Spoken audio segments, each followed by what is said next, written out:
Jésus, bonjour. La paix soit avec vous, Hervé.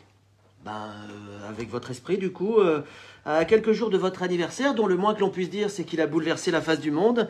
Merci de répondre à cet entretien exclusif. J'imagine que vous êtes débordé. Pas tant que ça, je délègue beaucoup.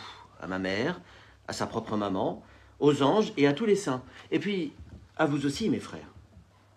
Pour aller tout de même à l'essentiel, cette chronique ne fait que 3 minutes 30. Je vous propose un entretien rapide sous forme de portrait chinois. Ça vous va? Ainsi soit-il. Jésus, si vous étiez une couleur, le bleu de ma maman, Marie. Un sentiment, la miséricorde, évidemment. L'amour au-delà de l'amour. D'ailleurs, je profite de cette carte blanche pour vous dire que je vous attends tous pour vous pardonner, que c'est inconditionnel et permanent. Encore faut-il avoir le courage ou le culot de pousser la porte d'une église pour parler à un prêtre. Ouah, c'est bien ça! Et si vous étiez un lieu? Bethléem, le Golgotha, j'hésite. Ou plutôt pour être plus imagé, je dirais finalement le cœur de l'homme. Si vous étiez un super pouvoir, Jésus, ce serait lequel? Mais j'ai un super pouvoir, celui de la guérison intérieure comme extérieure. Même si, dans ce dernier cas, ça demande comme souvent vérification sur terre. Vous connaissez les hommes et leurs procédures interminables. Ah oui, oui, évidemment. Jésus, si vous étiez un vêtement, je serais une tunique simple, d'une seule pièce, sans fioriture. Surtout pas de couleur vive, ni trop criante. Bref, pas du Castelbajac.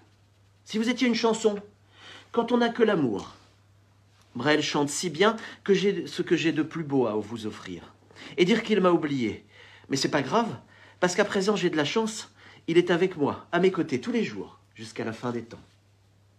Et si vous étiez un animal, un poisson, vous vous en doutez, de ceux que j'ai partagés par milliers sur la colline et qu'on retrouve parfois en autocollant sur le coffre des voitures des cathos.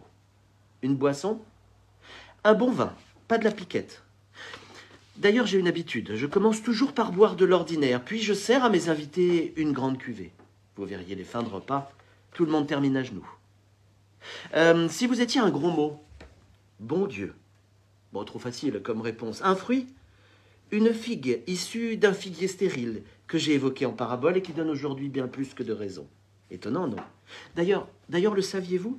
Si vous taillez correctement un figuier, il peut donner 2 fois du fruit dans une année. Ah c'est bon à savoir, merci Jésus. Et si vous étiez un moyen de locomotion? J'ai un faible pour les ânes. Ma maman les aimait bien, elle les aimait beaucoup même. Ce sont des animaux doux, sympathiques. Je me souviens encore du souffle de l'un d'entre eux dans mon cou pour me garder au chaud dans la crèche. C'est surtout un moyen tendance de mobilité douce dont on ne parle pas assez aujourd'hui. Un dernier mot avant de se quitter? Que ma joie soit en vous et que votre joie soit complète. Eh bien, merci Jésus pour cet entretien. Joyeux Noël en avance et à la semaine prochaine.